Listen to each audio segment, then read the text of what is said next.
Hello there, I am Gifty Auntie and welcome to TSP with Gifty Auntie. Who can deny Gifty? No.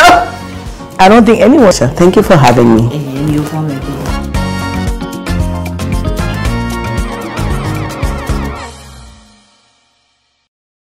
Hello there, I'm Gifty Auntie. Welcome to TSP with me. Today, we are about to hear and capture the untold story with an amazing young woman, brilliant, and you know what I love about her? She's adventurous, she's hardworking, she is intelligent, she is beautiful, and she loves God. Wait, let me go back. Let me add one before I add the last one. She speaks well. And she loves God. And that amazes me. I mean, it doesn't normally come like that. But I monitor her, I watch her, I've encountered her on few platforms. And her story will just blow your mind. Today, we are privileged to have in our studio the one and only CEO, founder, the woman who decides to Obema hair, selling hair becomes something. Lady, let's put it together for Mrs. Gwen Adel of Hair Center. Good to see you. Oh, thank you for agreeing to come. Well, it's a privilege to be here. Finally. Wow, to meet the great Gifty Auntie. Look who's talking. Wow. Please take your seat. Thank you. Thank you so much. You see, I am so excited that I forgot to acknowledge my sponsors. Well, let me say thank you to Yekoa Tie-Dye Yekoa for my tie-and-dye fabrics, my beautiful outfit by Dylan House of Fashion. Thank you so much. And my hair by the one and only Hair Center. We are going to talk to the CEO very soon. Thank you to the Glow Bar for my makeup products by Sigma, by Maybelline, and of course my beads by Twinny Craft. We will be back shortly.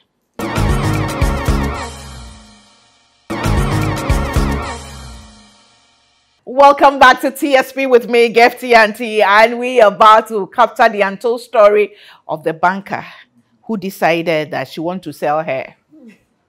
We'll get into that. But before then, let me acknowledge my sponsors. That's Old Mutual Retirement Salary Plan. The new order of retirement is here. Now you can retire on your own terms with guaranteed monthly income for the rest of your life. Yes, simply invest a lump sum into the Old Mutual Retirement Salary Plan today and start receiving monthly income to enjoy a perfect retirement. It is that easy. The best part is you get to enjoy added benefits every single year with an annual increase. You heard me right.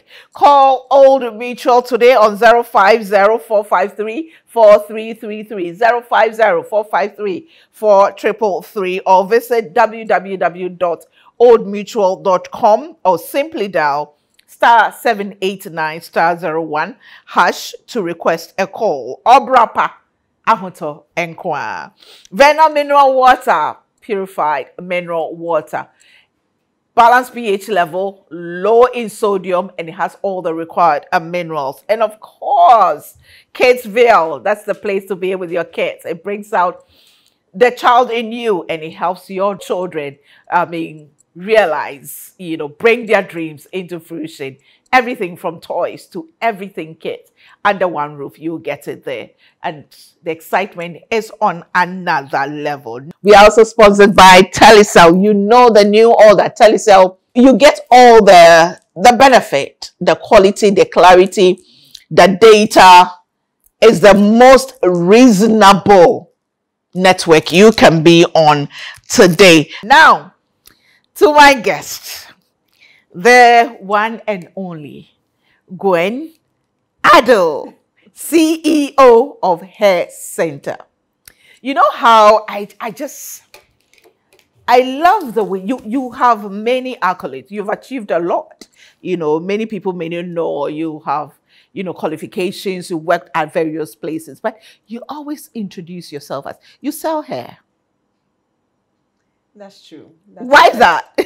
Well, I think we're a product of many things. Right. And really and truly, sometimes when we engage people, how and what they say really speaks volumes, and we get to know that there's a deeper aspect to them than just what meets your eye. Right, because right. I mean, if we're going to be honest, when people say you're just a hair seller, it seems quite, yeah, but I think, I mean, that is, hair is $1 billion industry.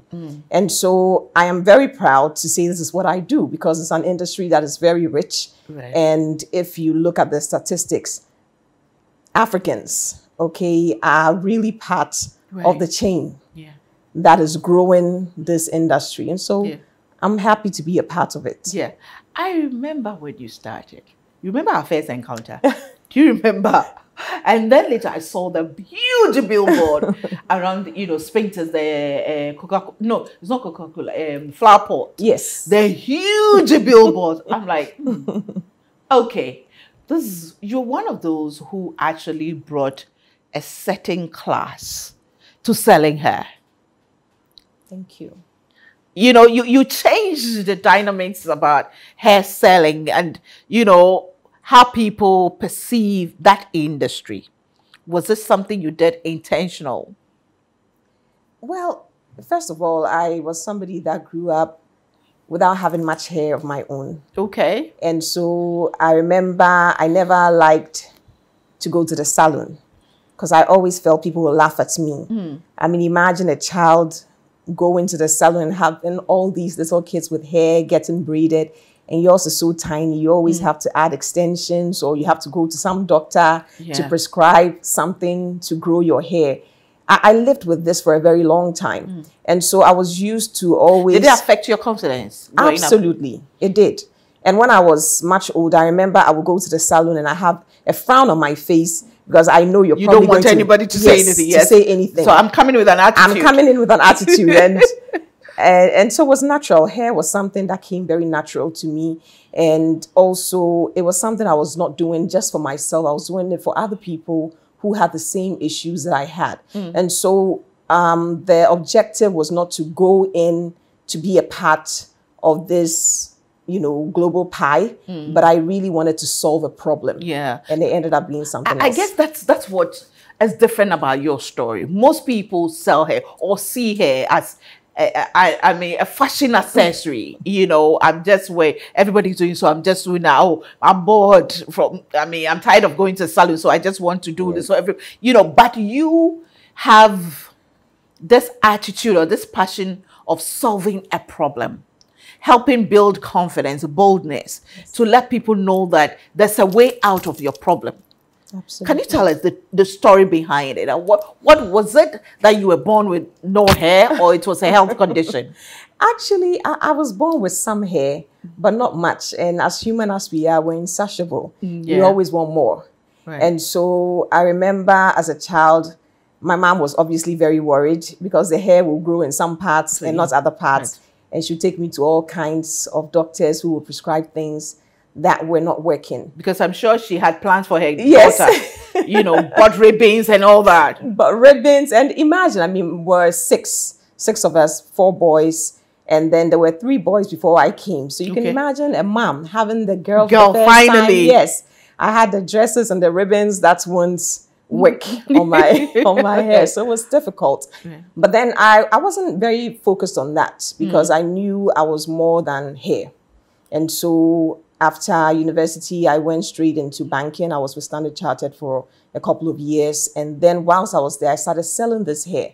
And this was from my car trunk. Right. And then because I was always busy, I was in corporate banking, you won't have the time. And during the weekends, you just want to sleep. So my mom will support going to salons, going to individuals to try to retail the hair.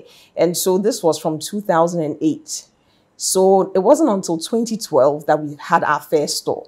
And this was in East Legon. I grew up in Latibia Okoshi, so I went to East Legon with very high hopes. Any reason for choosing East Legon? First of all, I was focused on selling hair extensions that were luxurious. And so I assumed, which was my mistake, that, well, if this is luxury, then it has to sit in a certain neighborhood. But what I forgot was that these people have options, and so they don't necessarily have to buy your hair. And also, they are not the only ones that live there. And you cannot build a business around just luxury. You need to be, you can actually, I need to correct myself, but you need to understand your market, And I also wanted to serve a wider audience. Now, that wider audience did not have that disposable income to explore the kind of extensions that I had. And so it was such an eye-opener. Eventually, I opened up the market, and that's how Hair Center really became that visible and accessible. Wow. It took you how many years? It took me, 12 years this November. Yes, but in the beginning, it was like about 5 to 6 years. We were not selling well. People would come to the store, they will not buy, and we felt we had a beautiful store, and so people were going to come inside. But, you know, beautiful stores do not sell things. People are looking for solutions to their problems, and they are looking for things that they desire. And so building a brand around yourself is very dangerous. And that's what I did. And that's why the first couple of years was difficult. Because people considered you as they were very expensive. Yes, very expensive. The Wahoo sells very expensive. Very expensive. But you know, there was a twist to this. So because they wanted the hair, but it was expensive, the brand now became aspirational. I want to get it. So later on, when we opened up to have the other lines, it was like, oh, finally we can go to Hair Center. So even though the beginning was tough, I realized that God had a plan. Because even though I was doing things the wrong way, eventually it built an aspirational brand, which when we came to our senses, now became something that people were fighting over. And that's why they would come to sleep there hours before we have a sale. How did you become this smart businesswoman? Oh, wow. First of all, we have to give glory to God. I mean, he inspires our wisdom. And also my father, my late father, Charles Alenjima. He was a man, he was very entrepreneurial. I'm sure you may have heard, Ghana Video City. And he was somebody that was always advising us.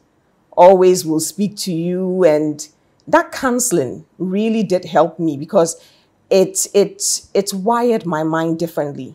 And so I was a little bit different, and it was difficult in the beginning because I thought, oh, he's too hard. Other people are doing this, and this is how it works. But eventually the dots have connected, and I know that was pure, blessing. When you were leaving the banking sector, to come and concentrate to be a hair seller, did you think you were making the most sensible decision? In the beginning, I thought so. I was very confident, but the people around me said it's a wrong move because I was in the heart of the bank, corporate head office. It was a place that people wanted to be. So how do you leave there to go and sell hair? It was dropping. It was more like, you know how the beauty industry for the longest time has had this perception that, so that perception was there. And obviously our parents were sold on that perception. So they were not happy about it. And when I quit, sometimes when you're leaving your workplace, you're so excited. You're so hopeful. You think, oh, the grass must be greener on the other side. You're in a hurry. But it wasn't what I thought. People were not buying. My products that I thought were beautiful were not attracted to them. Sales was slow. And I had regrets at a point. Because I left telling my colleagues at the bank that, oh, you guys will see me in a glass office. And even though you see me, my PA will tell you I'm not there. All sorts of. But it didn't happen. But well, we see you in a glass building. We do see you in a glass office. Beautiful office that my daughter loves, And yes, your PA said you were not there, but you were truly not there. You're really not there, That's amazing. And it's been how many years now? It will be 12 years in November. Wow. As officially as a brand. Yes. You know, we started in 2008, but I don't like to count that because that was my trunk days. Officially known as Hair Center.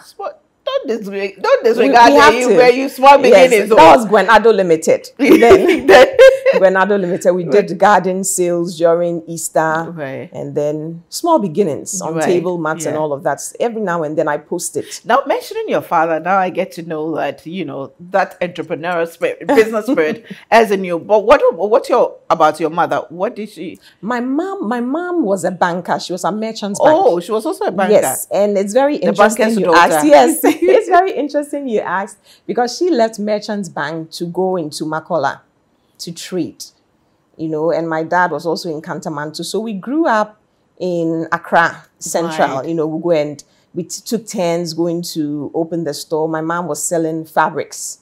Those days, we say material. Material. Yes, at Kaishi. Yes. And then my dad was Bruni Wewu at Kantamanto. So we shuffled between Then we have something in common. My mother sold Brunua. Oh, wow. At Mankesim. No way. Yes. Oh, my goodness. Yeah, so I'm Brunua's daughter. Oh, you know? Proper, yes. I remember the days we open the bills those times. Yes. You get some money or you get some items in the pocket and all that. Exactly. That was our life. I tell you. Yes, and when the bills come, we're excited. You're going to open it and find something. You get something. Yes. And you definitely get something. Yes. So we're used to. So Brony Werewu and used clothing has never been, I've seen nothing wrong with it. Yeah. We actually did start something recently called Yedia, which is basically taking your clothes. Because the other one was Bruni where we import those ones. But this time, what you have that you no longer use, we collect it, we retail it for the lowest at the lowest price, and then have people lift it so they can sell off as the Bruni Werewu. Hey, I need to bring some clothes to you too. Oh yes, yes, I need the money. Please, I have plenty. I didn't know that. Yeah, so we can buy them off you or you can donate, but we resell it at the cheapest price. You so buy it for me. Oh, that's interesting. Yes. And how long have you been doing this? Yeah, we started 2022. Wow. Yes. Wow. 22. So you're a serial businesswoman. 21, yes. Yeah. My God's grace, small.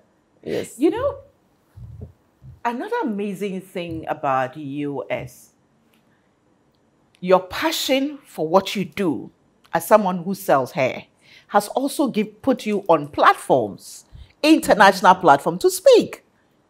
It's I don't know, but it's quite interesting. Did you ever picture yourself that not the banking, not your intelligent, educational background that will put you on these platforms, become well sought after speaker, but hair? Never. It's actually, and that's why I know I keep saying grace, yes, faith, grace, and works. But I never saw myself this way because I remember participating in Miss Malaika. This was in 2002 or 2003. Right. And I got the highest votes. Everybody said Gwen was going to win. And I remember standing on stage and I was asked a question on coup d'etat. In those days, I chewed and poured.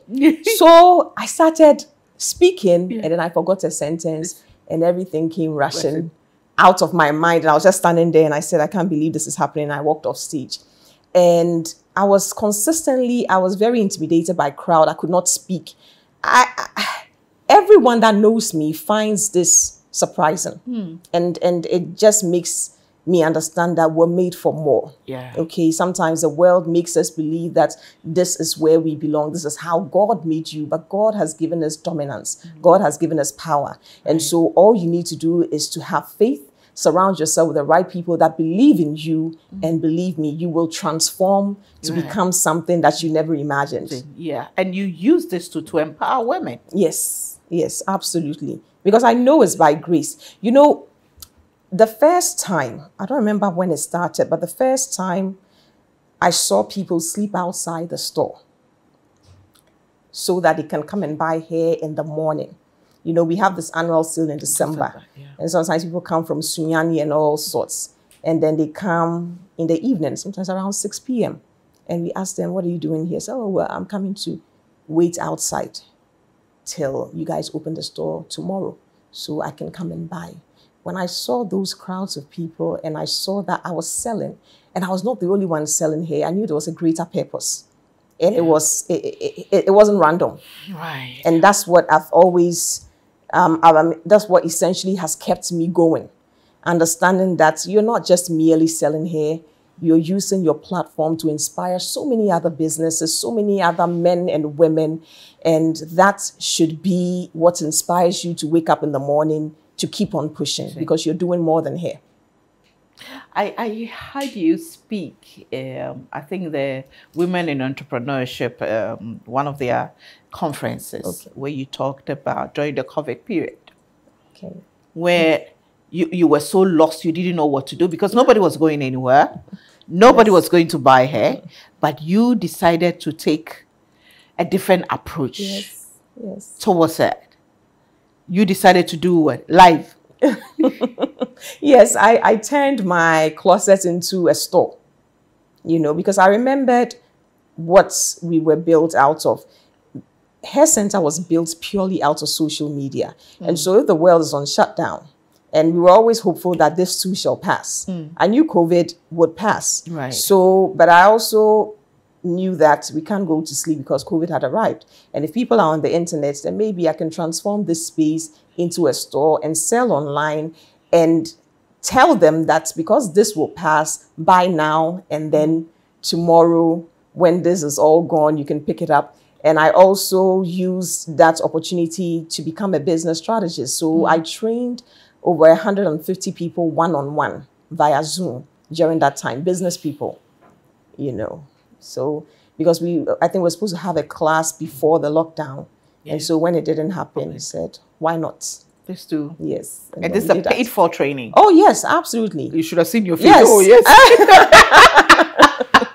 Yes, I mean, it wasn't an arm and a leg, but yes, it's paid for. Paid for. It's paid for. So we did that. Wow. Yes. Let me take a break at this point. I mean, what I'm getting through this, listen, it doesn't matter what you do. It's all about how you do it, how much you believe in it, how prepared are you to sacrifice, you know, for it. Because I'm sure there were times you walk into rooms and you see these people with big titles and all that, and you are here because you sell hair. Imagine. It's true. You articulated it so well. Yeah. I've been on that side a lot. And it's very intimidating. And I was going to ask, did you feel intimidated? Oh, did it shake your confidence? At some point, I did my MBA with SEEPS. And I remember we had a trip. Yeah, we went on a trip to Harvard Business School. And I had some colleagues somewhere from, actually, I won't mention the country, but she said to me, so Gwen, what is it that you do? And I said, oh, I carry, you know, a brand called the Hair Center. I said, yeah, hair, so you sell hair, but I know you sell hair, but what is it that you do? What do you do? And I said, I sell hair. I said, oh, hair, you mean you came to do this MBA to go and sell hair? And it really shook my confidence in the beginning. But when I came back, it drove me, and I was like, really? Okay, cool. If this is how you feel, we'll let you know what we can make out of what God places in our hand. Ladies and gentlemen, the banker. No, first, let's start from Mokola material seller, supporting her mother, to Bruniwe seller, to becoming a banker, to selling hair. Now she's a MBA certified CEO of Hair Center. Madam Gwen Adel. Wow, that's amazing. Thank you. Thank you so much. That's amazing. Well, let me take a break. What do I say? Well, who do I acknowledge? Well, again, let me say thank you to Yekwa Tie Dye for my tie and dye. My outfit is by Dylan House of Fashion. Hair by Hair Center. You can spot the difference, right? Hair by Hair Center. Makeup by The Glow Bar. And makeup products, Sigma by Maybelline. I also say thank you to Twinny Craft for my beads. We take about, thank you to House of Food, Auntie Vera, and the team, thank you so much. For 10 years, you've been feeding the Standpoint and TSP with Gifty Auntie team for 10 good years. And we are so, so, so grateful. We were 16 years on the 11th of July. Can you imagine? And again, I say thank you to Mrs. Oforipoko and the family. Big old drinks, cleaning services. They take care of our environment. And of course, E-Gardens, my beautiful place. You should visit there, Gwen. E-Gardens, I mean, she's on social media as Heaven's Zen Gardens, the healing place. It's amazing. She's gave us this natural plants, and then, of course, this water rose. She calls it water roses. That when they, I hope we get to the point where we see the roses coming out of it. We are so grateful to all of them. We take a break. We'll be back.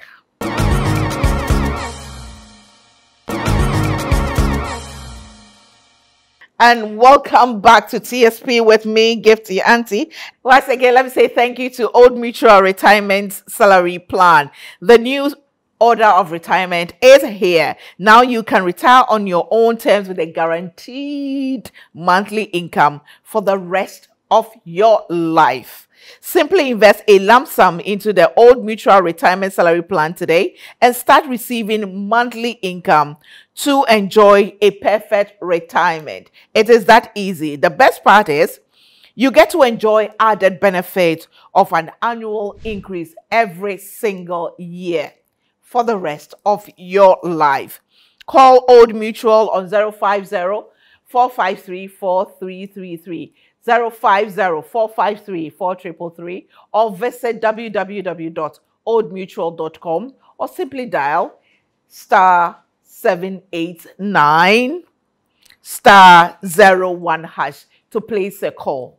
Abrapa Ahotonkwa. And again, thank you to Vena Mineral Water and Kidsville, the place to be. Spinkters Road, adjacent to Noble House, and go there and have a time of your life. Now, Gwen, you know, where did you go to school? Where? Oh, primary, university?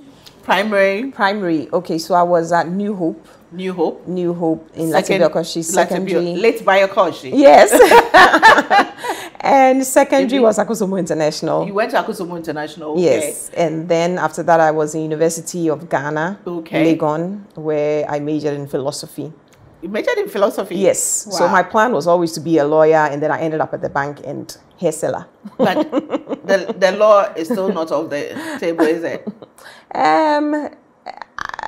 No, maybe where the Lord leads. Yes, where the Lord leads. Where the Lord leads. Yeah. Where the Lord leads. You know, you have this persona, well connected, you know, classy, well composed woman, a rapper, you know, person. Thank you. But I hear you are crazy. Who said that you're correct, sir? Tell me. I hear that. Who said that you're correct, sir? You're really crazy. You are the center of the party. Yes. When you are with your friends. Oh yes, yes. I like to entertain. I like to entertain. I like to see people happy. Right. Yes. So that's what I do. And then also when you cross me, the smiles go away. Yes. You know, so we can't be angels. We can't be angels. We all have years. All have years. But how was growing up for you? Growing up for me was amazing. I grew up in Latibiokoshi with my siblings. Okay. And in fact, how many? So my dad totally has 14 kids. Okay. So, but we're 6 between himself and my mom. Yes. And 4 boys. And then 2 girls, and they've been truly 2 girls, which includes me. Right. And they've been truly instrumental in my business. So famous people, OG did my logo. Okay. He's my second oldest brother. Okay. Then I have Jew, who is also my friend, my brother, my coach. Okay. Then my sister Nadia, who is the creative director within the business. Okay. And then Charles, my oldest brother, and Michael, who are always there to give me feedback, my blind side, because as you're growing, it's very important to have people that watch your back. Right. Because ego can get in the way, hype can get in the way, and you get blinded by all these things. And it's very dangerous. So you need to be humble enough, number one, to have people like that who are not afraid of you, to tell you that, Gwen, this is not good. So you need to fix it. And they have been my anchors in that sense. Right. My mom is still alive. She's my friend and my guide, and has always pushed me. I mean, she was the one taking me around, looking for hair for me. And later on, she's been my travel mate. Okay. And she's the one that when we're on trips, she says, sorry, I'm busy a bit that. And then I love her. Gets me up and then going. So my family has been truly instrumental in building this business up. Yes. Amazing. So, I mean, you all grew up in Latibiokoshi. Yes. The bond has always been there. And from what you're saying, I get the sense that you're gradually building a family business. Yes, absolutely, yes. You're building a family business. Yes, we are actually. We are. Because... What kind of legacy do you think you're building? I won't say what kind of legacy do you want to leave. No, what you are building now. What I'm building now. That's it. No one has ever really asked me that. Now you've got me thinking. Legacy. One thing that is very evident in the way that I do business is character. And when I say character, good character and integrity. We all know the economic crisis that we're in currently. Right. And it breaks my heart as a business person to see how some of us are taking advantage of the situation, because we're all in this together. Right. We all know things are not so great. Right. But let's say we were selling at a margin of 50%. Right. And now things have become so difficult. We need to have the integrity and the empathy to understand that, you know what, maybe we can't enjoy such large margins like we did before. Cool. So we need to come back a bit and then consider the buyer as well. But here is a case where, as business people, we want to still bask in that old glory. I don't want to leave that kind of legacy where people would say, oh, these were the guys that wanted to profit from people just because they loved their product. Right. And I want a legacy that inspires other businesses to say, you know, we are building this, but we're going to build this in good character and with a high level of integrity. And I have a servant approach to leading, because the Bible has said that he that will become great amongst us shall first be a servant. And so I have an open door policy, and I've always encouraged my staff and treated them as family and supported them, okay, without them necessarily even asking for it, but being empathetic enough to know that this is what they need. And so we're intentional on building a brand that leaves a lasting legacy that gets emulated by so many other people who watch it. So I get the impression you want to build a legacy that, you know, leaves this lasting impression that you care. Yes. Someone care. Yes. Because when I came there, I saw there were other, it wasn't because I'm Gifty Auntie. Okay. There were other two ladies there I met. And the way they were, do you care for water? Do you need anything?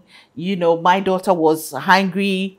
The driver offered to go and buy food, you know. And I was just, perceptions, seeing you from afar. Somebody will say that, hey, as for this lady there, as for this, as for that, as for this. But then you enter, the way you're, I nearly called it a studio. Yes. You know, it's a hair studio. Yes. Yes, the setup and everything. But you would, and it's more, there's some warmth. Yes, I'm happy. Thank you. Are you married to a pastor? I'm not. He's not a pastor. Is your husband a pastor? No, not at all. But he's somebody that loves God and loves the Bible.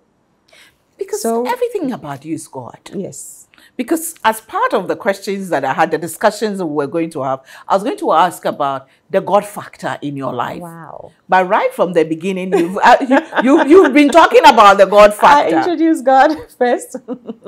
Yes. Who introduced you to God?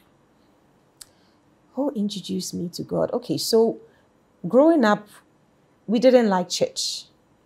We were going to this, I forgot, but it was one of those churches where we can't wait for them to close. Mm-hmm. Yes, and there's always announcements. So I didn't like it. And then I joined Lighthouse Chapel, and I started getting to know God. I was a member. I was a chorister, and I loved it. And then I got married and went to ICGC. And for the first time, because of my husband, so I would say my husband introduced me to God because I was not a Sunday. I would not go to church every Sunday. Right. You know, we don't go to church every Sunday. That was how I grew up. Right. Sorry, Sunday. Yes. You know, so I started going to church, understanding the teachings, and it was very relatable. So I really want to use this opportunity to thank Pastor Mensa Utabil because his teachings are so realistic that you ask yourself, why not? Why don't I get to know this God more? Because he is the direction. And that's actually how I got introduced to this God, and it became a lifestyle for me. It's not a chore to that's worship what I say. God. It's become a lifestyle for you. It's a part of me. I see on your social media platforms. It's a part of me. It's a default setting. Yes. You know. How's marriage? Marriage. Oh, fantastic. I'm very happy, okay, ask me more and then I can answer. No, you tell me. Tell me more. Tell me more. So marriage has been fantastic, and I want to say this. You know, a lot of times, marriage, when we're married, okay, and there's an issue, it's very important that you're intentional with who you allow to speak into your life. Because I realize sometimes the issues that we tend to have is not anything but who we chose to listen to. And so my brother, Joe, is a man. And I always say this to anybody that I talk to, that because he's a man, he opened up my eyes, because I used to speak to my dad. He opened up my eyes to so many things, to understand a man in a way that I never really understood. And it's a gift. It's been a real gift. And I think I've had a successful marriage thanks to God, who allowed me to listen to my brother and to really be humble. And basically, I think that's what's worked for me. And allowing my husband to lead. Yes. Your kids? Kids, fantastic. I have. How old are they? 14 and then 13. 14? Yes, 14. Really? 14, you have a 14-year-old? Yes. That's a girl, yes. So Kyla is 14 and then Jermaine is 13, the boy.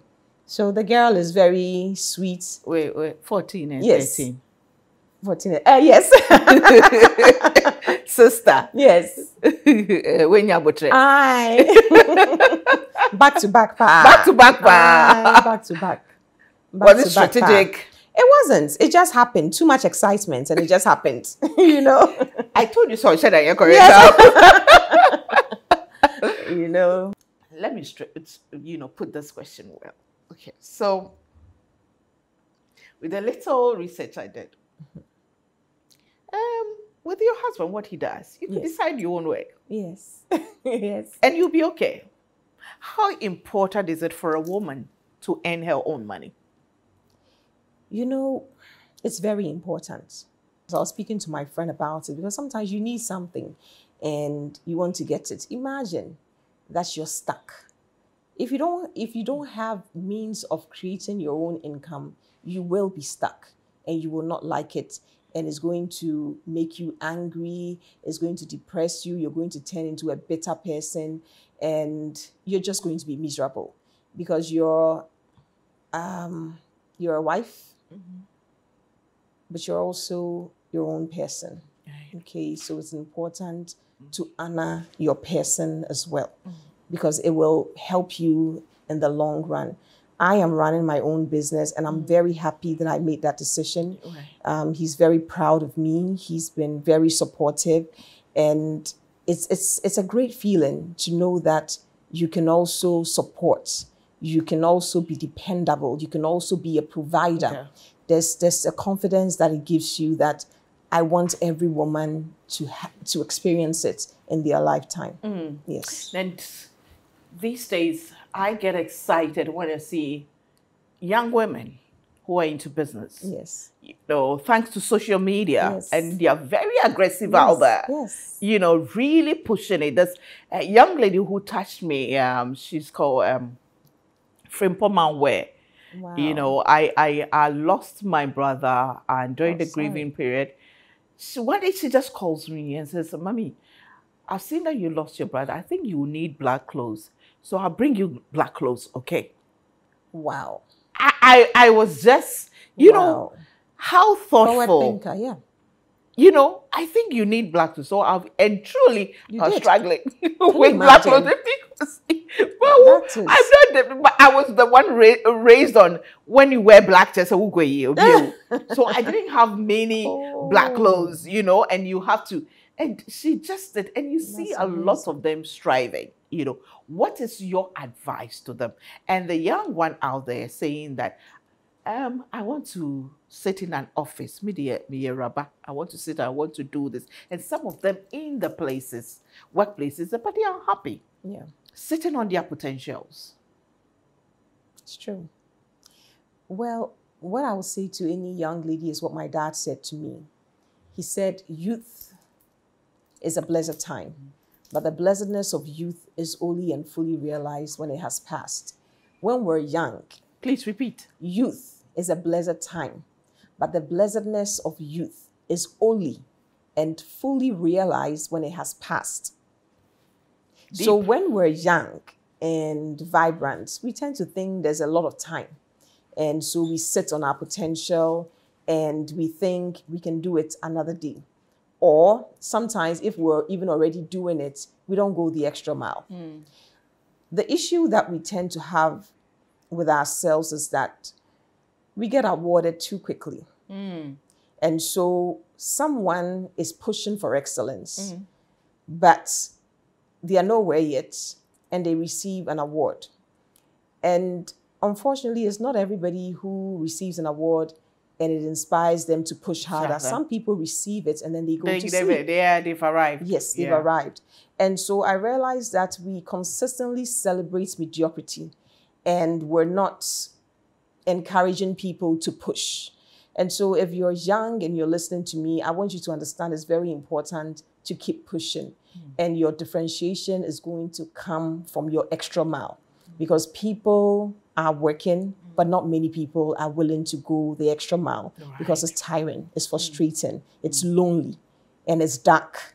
But if you can have that faith, and that's why embodying, you taking God on this ride is important, because if you can ride on God, you will have that faith, you will have that audacity to keep pushing in a place where everything seems almost impossible. What is the greatest sacrifice you've made for your passion? Selling her. Greatest sacrifice. Off the top of my head, I can't remember because I've made a lot of sacrifices. But I think the one that was pretty obvious was leaving my job and deciding to go and sell hair. Having to deal with perception, having to deal with the reality of things not working out as I expected. So I think that was because I was encouraged by my brother Charles was not ready for me to quit. He said, wait. But I was encouraged by him. And then also I got to a point in my life, I said, you know what? I really want to go and start this. But eventually I've seen it bore fruit. Yeah. Yes. And I'm happy. Thank you so much for coming to share. Thank you. I'll be back with a bit of me. I have been married before and went through a divorce. It was terrible. So he coming along was like, okay, is he here just, you know, because usually from experience when you go through divorce and then you have guys come along, that sometimes they feel like they're doing you a favor. So as soon as he showed up, I'm like, I hope you are not doing me, you know, you're not going to treat me. Doing me a favor? Yeah, I was actually on guard. And so the list thing I'm flipping, but he was able to handle me. I think I was just the loudest out of all my siblings because they were, you know, but I couldn't even fight. And then I have a mom who just says, you know, it's fine, just give it to God. Sometimes I didn't understand that, but it makes sense now that I'm older, you know. So it was really hard. So I actually feel for other women out there going through that. And my prayer is that they'll be able to empower themselves, you know, get a skill, which is so important. Once you're able to do something for yourself, everything else becomes, you know, secondary. Do you think your mom had any regrets for not working? She did. She was very hardworking. She sacrificed a lot, but she just didn't have that support. My mom's family side, they just didn't have that support. They weren't rich. They didn't have money. So she was very intelligent, but once she got married to my dad, she didn't get that opportunity to work. And I think I'm going to say this because sometimes the money will be like, you know, I got you. Yeah. You don't have to work. You know, I make a lot of money, but still work, still work. I'm not saying be disrespectful to your husband or don't listen, but you have to, I think there is something called tough love. Yeah.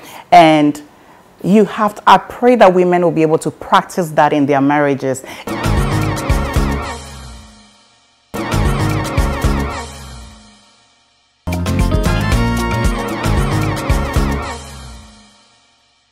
Hey girl, what do you do? What's your profession? What's your passion? What's your area of interest? What's your job description? What's your mission, your vision, your ministry? Are you proud of it? You know what? I went into media or journalism when, you know, they didn't cut us a lot of slack. It wasn't the most exciting, apart from coming on TV. But I went in there without knowing that I will ever come on TV. Bottom line, listen, it doesn't matter what you do. It doesn't matter what you desire to do. It doesn't matter what your passion is. The most important thing is, do you believe in it?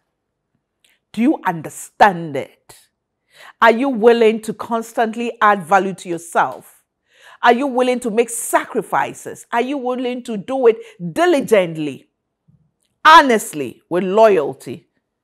Are you willing to add a heart, compassion to what you do? Are you? Then success is inevitable. Because everything you do in this world, so far as you are solving a problem, you will succeed. And remember, success is relative. Some get it in terms of money. Some get it in terms of impact. Some get it in terms of recognition. But above all, the most important is that you are touching lives, making an impact, making a difference in people's life. So go on, be proud of what you do. Let it be legal. Let it be official. Let it be honest. And walk into every room, regardless of who is there, with your head held high, because this is what you do. I am a woman with super crazy faith in God. I know God has got us covered, but I also know He's giving us wisdom. Let's apply it. Thanks for watching. See you same time next week. Bye for now.